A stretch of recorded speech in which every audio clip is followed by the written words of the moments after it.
Cette boîte pèse plus de 100 livres, ce qui devrait vous donner une idée du type de vélo électrique qu'elle contient. Salut tout le monde, c'est Mika ici avec ebixcool.com. Aujourd'hui, nous déballons le vélo électrique Foucault Libre. Allons-y. Ouais, cette chose va certainement être une bête. Oh mec, comment je vais sortir ça d'ici? Débute par le sujet le plus simple. La boîte d'accessoires est plutôt lourde. Il y a comme 5 livres juste là. Gardez cette mousse pour éviter qu'elle ne s'envole. Faisons glisser ce mauvais garçon.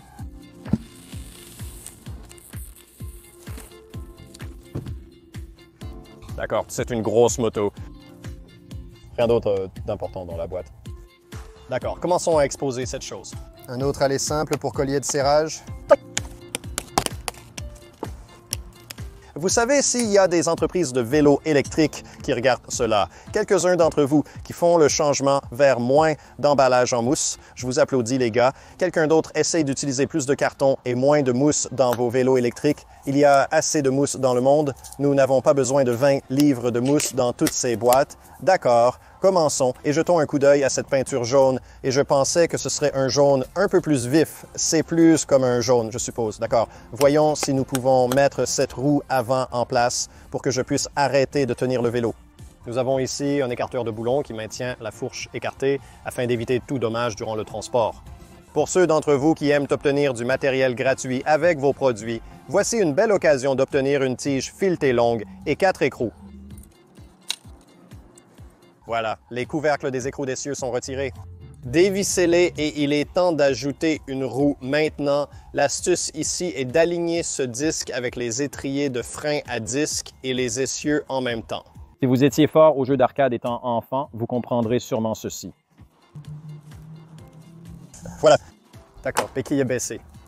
Maintenant, après avoir mis ces écrous d'essieu, j'aime bien les serrer tout de suite pour ne pas oublier par accident que je ne les ai mis qu'à la main, puis partir juste après avoir assemblé le vélo. Vérifions si la boîte d'accessoires contient une clé de 15 mm. Bien étiquetée. Oh, et la voilà. Belle brillante clé de 15 mm. D'accord, roue en place. Ramassons nos déchets ici pour ne pas en perdre dans le vent. Oh, pas toi, reviens. Il est temps pour plus de colliers de serrage. Regarde la taille des colliers de serrage qui compriment la fourche avant.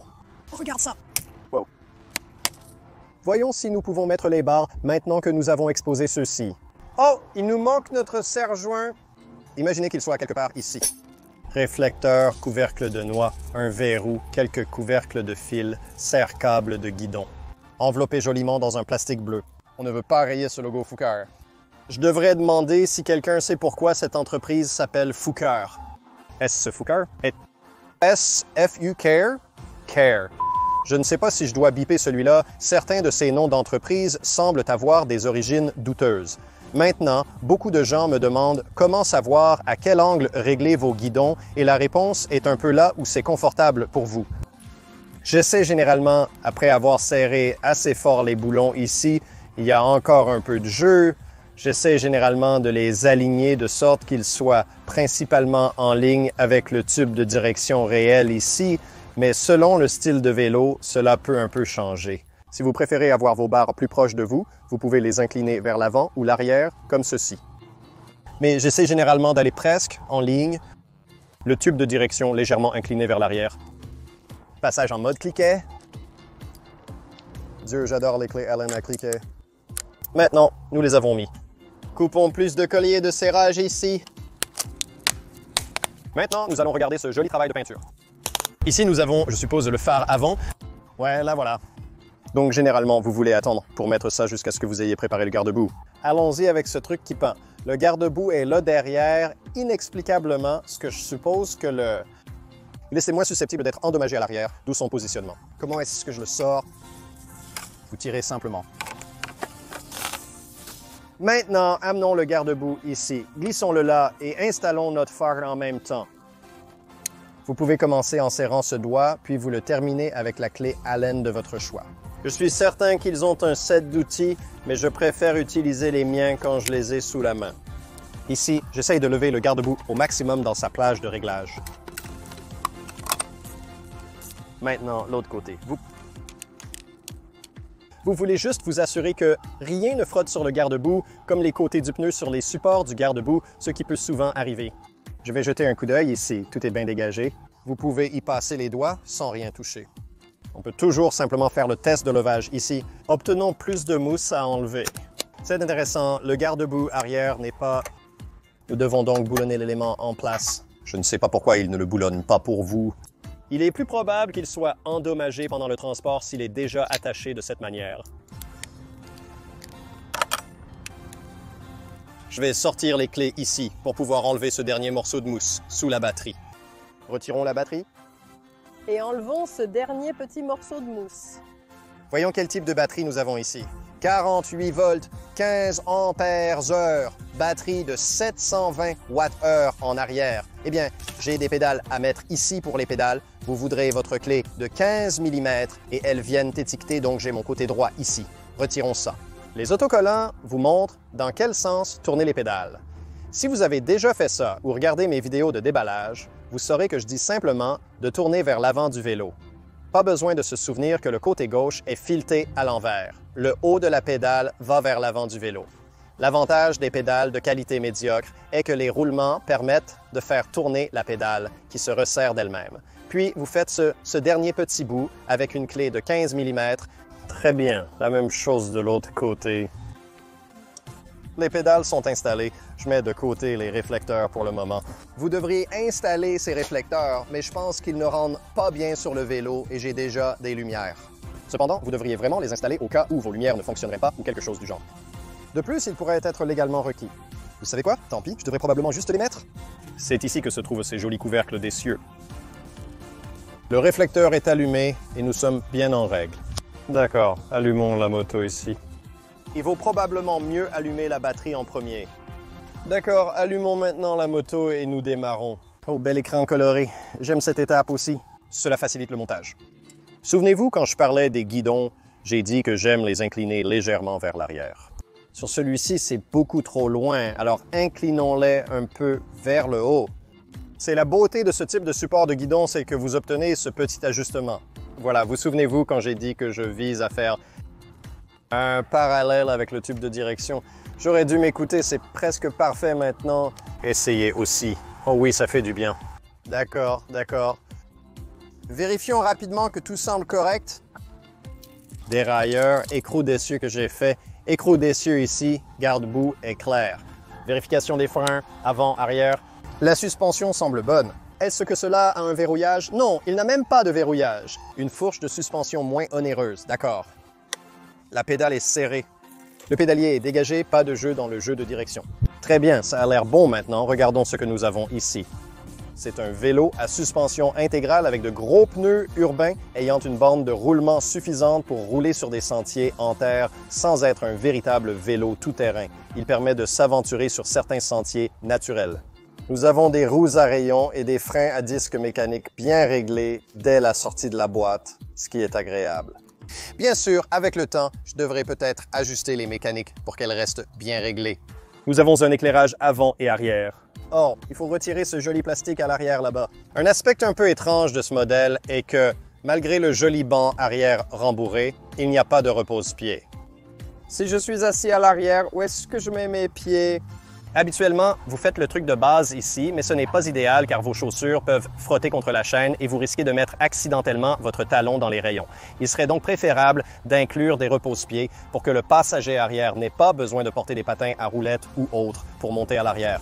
C'est un joli long banc. Je veux dire, honnêtement, si c'est dans la limite de poids, vous pourriez mettre 2 personnes à l'arrière ici. Jolie banque. Testons la vitesse directement en sortie de boîte. D'accord. Il y a le niveau d'assistance au pédalage 1 à 12 miles par heure. Le niveau 2 nous amène à 16 miles par heure. Le niveau 3 nous amène à 22 miles par heure. Le niveau 4 nous amène à 27 miles et demi par heure. Et le niveau 5 à 30 miles par heure. Et c'est tout ce qu'elle a écrit. D'accord, maintenant, récupérons toutes mes affaires et sortons d'ici pour que nous puissions aller essayer cette chose. Réutilisons ce gros collier de serrage ici. Ce n'est pas assez long, j'en ai besoin d'un de plus. Juste pour que je ne perde pas cette chose sur le chemin du retour. Maintenant, j'ai besoin de sortir cette boîte d'ici. Il ne me donne pas vraiment un endroit agréable pour attacher ici, n'est-ce pas?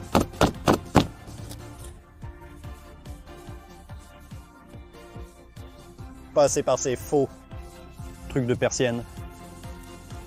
Maintenant, allons nous débarrasser de cette énorme boîte, puis nous irons faire un essai routier.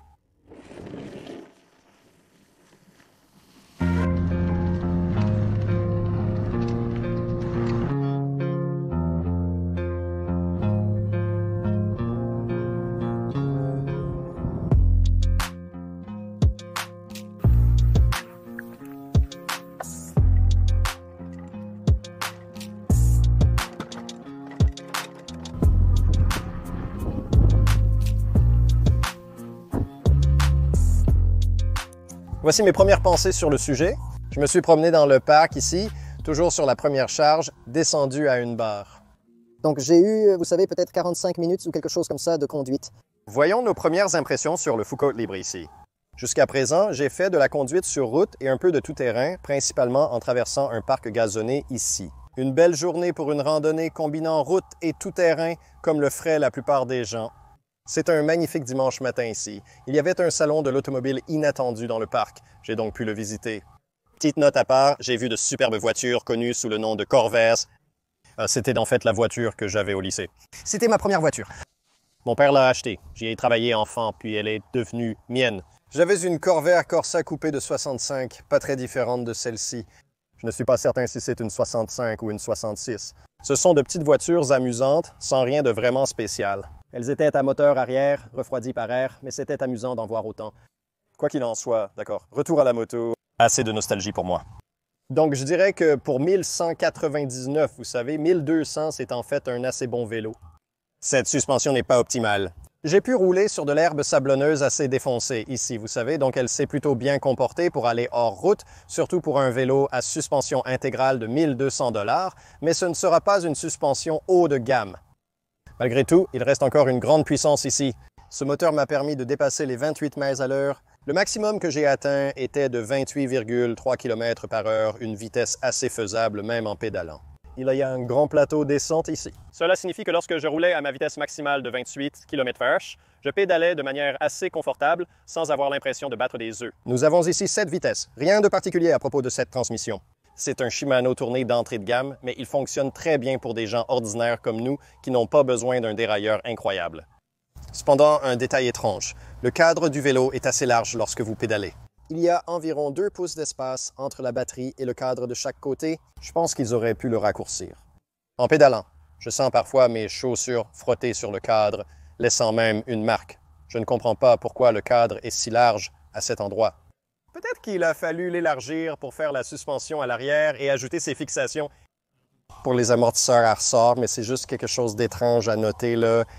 Je suis ravi de voir des éléments tels que les lumières et les ailes intégrées. La double suspension est agréable même si elle n'est pas haut de gamme. Je pense que pour la plupart des gens, passer plus de temps sur la route est en quelque sorte l'endroit où ce vélo appartient. Vous pouvez faire du tout-terrain avec ce vélo de style mobilette, c'est amusant, mais c'est clairement pas un vrai vélo tout-terrain. Avec une telle selle, personne ne pourra s'asseoir dessus pendant que vous faites du tout-terrain. La suspension est présente, vous pouvez la sentir bouger, mais vous ne transporterez pas un passager de cette manière sur un tel terrain. S'ils avaient ajouté des repose-pieds, ça aurait été un superbe cyclomoteur. C'est toujours génial, mais j'aurais aimé des repose-pieds. J'espère qu'ils ont un accessoire ou qu'il y a assez de matière pour en ajouter soi-même. Même sans point de montage, vous pouvez percer et ajouter des repose-pieds pour transformer ce vélo en tandem. Il a suffisamment de puissance pour le faire grâce à sa batterie de 720 watts. Donc, vous savez, en somme, je dirais que je suis assez content de ce vélo pour le prix. Genre, il n'y a pas grand-chose à redire ici. Même des choses comme l'écran couleur, je ne m'attendais pas à voir ça sur un vélo aussi bon marché. Voici mes premières impressions. Une critique complète de ce vélo sera disponible sur Electrek, lien ci-dessous. À mon avis, vous devriez absolument aller voir ça après plusieurs semaines sur le Foucault Libre. Mais pour l'instant, tout juste sorti de la boîte, à la première charge, je dirais définitivement, vous savez, pouce levé pour ce vélo.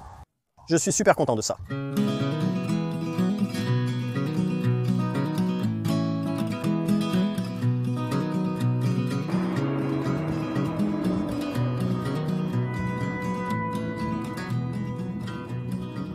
Mec, qu'est-ce que c'est que ça? C'est... Juste une glacière sur roue, juste. Une glacière sur roue, elle se déplace en croisière, CRUC.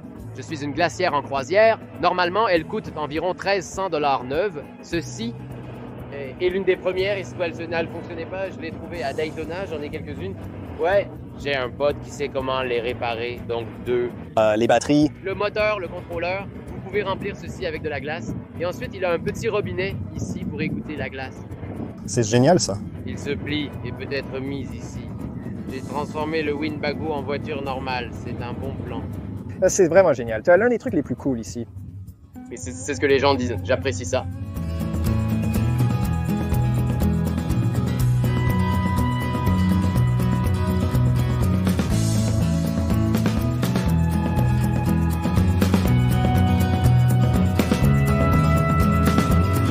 Enfin et surtout, avant de partir, il est temps d'annoncer le gagnant du cadeau de ma dernière vidéo et le commentateur sélectionné au hasard est D. Herman. Félicitations. Dites-moi simplement quel livre vous aimeriez avoir parmi Do It Yourself Lithium Batteries, Do It Yourself Solar Power, le Ultimate Do It Yourself E-Bike Guide ou mon dernier livre, The Electric Bike Manifesto. Pour avoir une chance de gagner un de mes livres gratuitement, laissez simplement un commentaire ci-dessous. Vous pouvez dire tout ce que vous voulez et espérons que vous serez le commentateur choisi au hasard à la fin de ma prochaine vidéo. Pour ceux qui ne veulent pas attendre pour tenter de gagner un de mes livres gratuits, ils sont disponibles sur Amazon. Très bien, merci d'avoir regardé tout le monde. À la prochaine fois, ici.